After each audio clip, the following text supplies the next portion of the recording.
Well, hello, and here today on the Rusty Glove Box. What we've been doing, we've been working on the Studebaker Champ and got a lot of work done on replacing the floor. Still got a lot to do, but anyway, I'm going to show you kind of a before picture of the floor when I started and an after. So let's get over here and look and see what we got. But let me tell you what, that floor is like Swiss cheese, but lucky for me, I was able to find some replacement panels for that, so I'm not going to have to make everything from scratch. The beds. Well, I tell you what, I replaced this with a panel that I had bought, and I know that's kind of cheating, but I was able to get the left and right replacement panel, and I replaced the complete panel on the driver's side and got that all welded in. On the door threshold area, I've still got some work to do there, and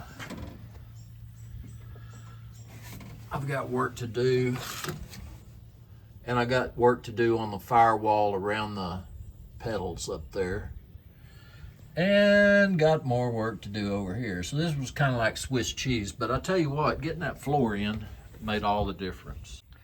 I did the passenger side floor very similar to the driver's, but the floor was in a little better shape, so I kind of cut my panel down, and I'm going to do the firewall area a little different. Yeah, I got a little rusty spot there, and but we'll just make a panel and we'll weld it in, and it'll be good as new. That was the piece that I cut off the the right side panel. And so that's going to give me some good heavy sheet metal to work with.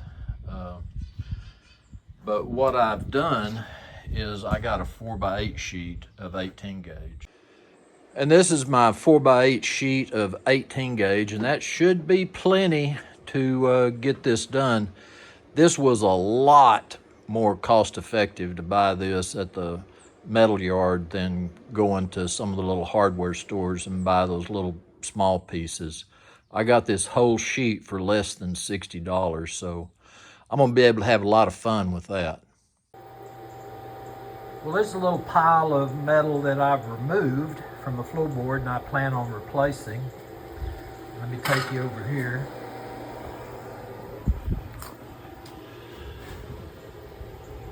We are wide open now. And I did check my door. My door still opens and closes. We even got, whoopsies, we even got this area open. So anyway, what I've done is I've cut a cardboard template. There went my pen. But I cut a cardboard template that fit that opening.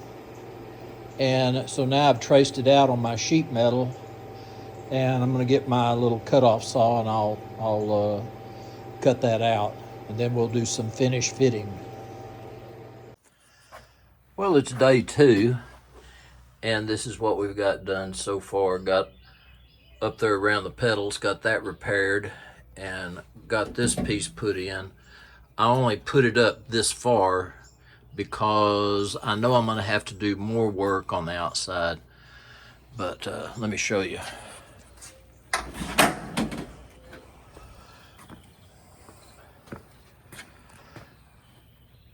I originally thought this piece was okay, but after a little grinding I found that it had some rust through spots, so I'm going to take it out.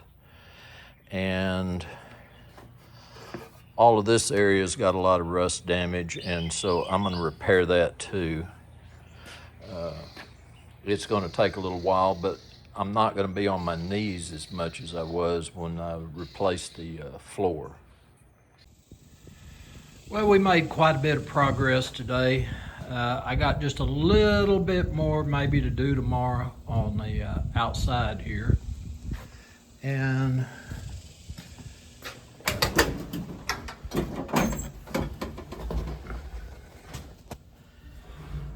inside we got all that boxed in and all that, so everything's looking pretty good. I'm pretty happy. Well, here I've got my kind of weather resistant coating on there because fender's going to be over that and you're not going to see any of this, which, you know, it may not be the prettiest thing in the world, but it sure was a lot of work to get it to that point. And also got the floors painted, both sides, and all that's looking good. Got up there around the toe board up there, and so stuff's looking good. We got a lot of stuff going on. I've made a executive decision. I filled in the hole for the filler neck on the cab. The way that used to do, you had your filler neck out right here. It would run along the back of the cab, and then it had a rubber hose that would go through the floor, and it had this big rubber grommet, and then it'd go to the gas tank. And just the more I thought about it, I just didn't like it. And it's a shame because I went to the trouble to build that other tank already. But I'm gonna probably relocate the tank and put it somewhere else, somewhere outside from the cab.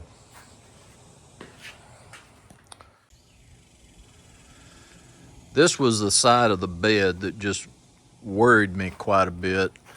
It had a lot of rust, and I had looked far and wide for another bed and I couldn't find one, and I started thinking about putting a later model bed on it or something off of another vehicle, and I backed down on that, and I thought I'm gonna just see what I can do on fixing that one. And I got the patch panels here on this side, and I think everything looks reasonably well.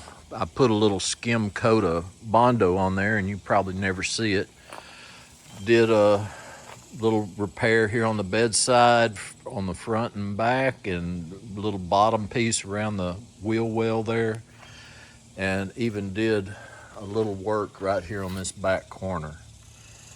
And I will probably put a bumper of some sort on the back, not sure. A lot of trucks you see, Studebakers, they don't put any back bumper on there, but I'm going to. I've done a lot of work on the door. There's the bottom that I replaced, and I've got some holes to weld up where in its previous life it's had different mirrors. It's had kind of what I call the West Coast mirror, the old truck mirror where it mounts here and then mounts at the top, and I've got to fill those holes up. But so anyway, guys, I tell you what, we've made a lot of progress on the old Studebaker Champ, and I appreciate y'all stopping by and checking it out. This is Rusty Glove Box. Thanks for watching, and I'm out of here.